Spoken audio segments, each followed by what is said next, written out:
araw ngayon, pag-uusapan natin ang environment, awareness at disaster preparedness, kung paano natin maproprotektahan ang kalikasan at kung paano tayo magiging handa sa oras ng sakuna. Environment, awareness, and disaster preparedness. Number 1, awareness versus actions.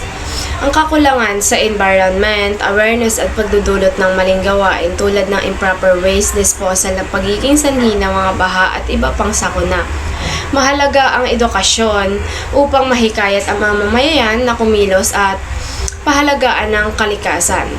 Number 2 is yung climate change and infrastructure. Responsibilidad ng mga lokal pamamahayan na magpatupad ng matibay na infrastruktura upang magprotektahan ang mamamayan laban sa pag-epekto ng mga climate change. Nakakatulong ito sa pag-iwas ng malaking pinsala at pagkawala ng mga buhay. Number 3 is community-based preparedness.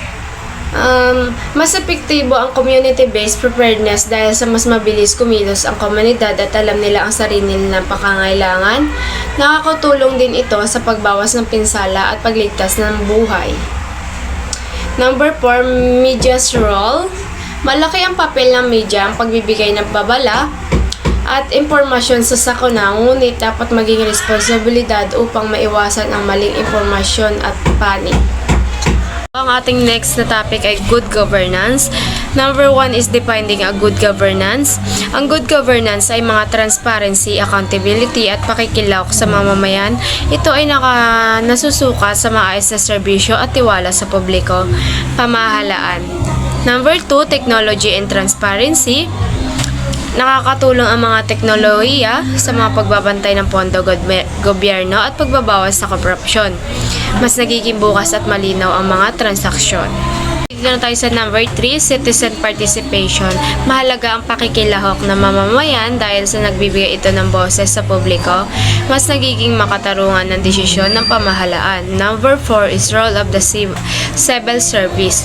Ang professional na civil service ay nagpapanatili ng maayos na serbisyo kahit may pagbabago sa pamumuno. Ito ay mahalaga sa tuloy-tuloy na kaunlaran. Dito naman tayo sa graph and corporation. Number 1, impact of development. Pinapahinaan ng korupsyon ang ekonomiya ng serbisyong panlipunan, nababawasan ang pondo para sa edukasyon at kalusugan. Number 2 naman, systematic versus individual corruption. Mas delikado ang systematic corruption dahil nakaugat ito sa sistema ng pamahalaan. Kailangan ito ay malawak na reforma. Is number 3, anti-corruption tools. Ang mahalaga ng mga batas at ahensya laban sa korupsyon, ngunit dapat itong ipatupad na mahigpit. Kung mahina ang implementasyon, hindi ito epektibo. Number 4 is cultural roots. Ang mga maling kultura at nakasanayan ng gawain ay napapalaganap ng korupsyon, edukasyon at disiplina, ang susi sa pagbabago. Dito naman tayo sa unemployment. Number 1 is structural and versus cyclical unemployment. Mas mahirap solusyon ang structural unemployment dahil kulang ito sa kasanayan. Ang mga manggagawa ay kailangan ng training at edukasyon. Number 2 naman is the future of work. Babaguhin ng mga automation at AI ang anong trabaho, kaya mahalaga ang digital skills at lifelong learner. Dapat maghanda ang gobyerno at paaralan. Number 3 naman is youth unemployment. Ang mataas na youth unemployment ay nadudulot sa kahirapan at problema sa lipunan. Kailangan ng job training at suporta sa kabataan. Number 4 naman ay minimum wage debate. Ang pagtaas ng minimum wage ay may mabuti at masamang epekto. Kailangan balansehin ang mga kapakanan ng manggagawa at negosyo.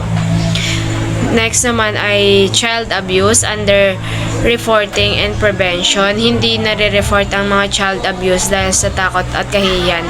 Mahalaga ang mga edukasyon at suporta sa komunidad. Number 2 is long-term impact. Ang child abuse ay pagmatagalang epekto sa mental at emotional ng kalusugan ng biktima, kaya kailangan ay agarang tulong. Number 3, the digital threat.